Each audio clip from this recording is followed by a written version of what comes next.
Binigyang linaw din ni Palace Press Officer Yusek Claire Castro ang nangyaring putukan sa ikalawang palapag ng Senado kagabi. Sa impormasyon na natanggap ng opisyal, ibinahagi din ito kung sino ang unang nagpaputok.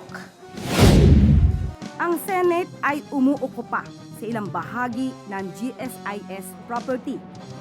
Isang bridge ang nag-uugnay sa opisina ng GSIS at opisina ng Senado.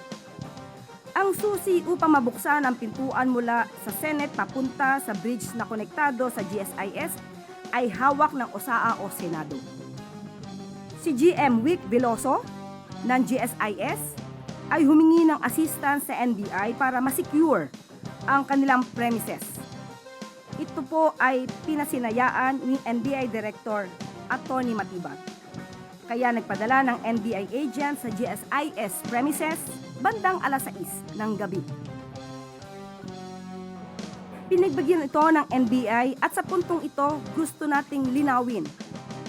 Una, walang assault na ginawa ang NBI agents sa Senado. At pangalawa, walang operasyon ang NBI o PNP na arestuhin si Senator Bato.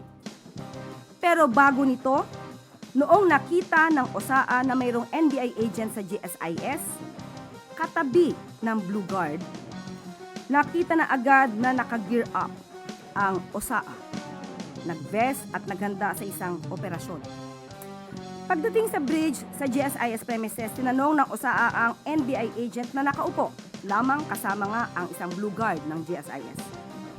Nagpakilala na NBI agents at nung nagsabi sila ng kanilang pagkakakilanlan, agad nagpaputok ng warning shot si Sergeant at Arms Mau Aplasca.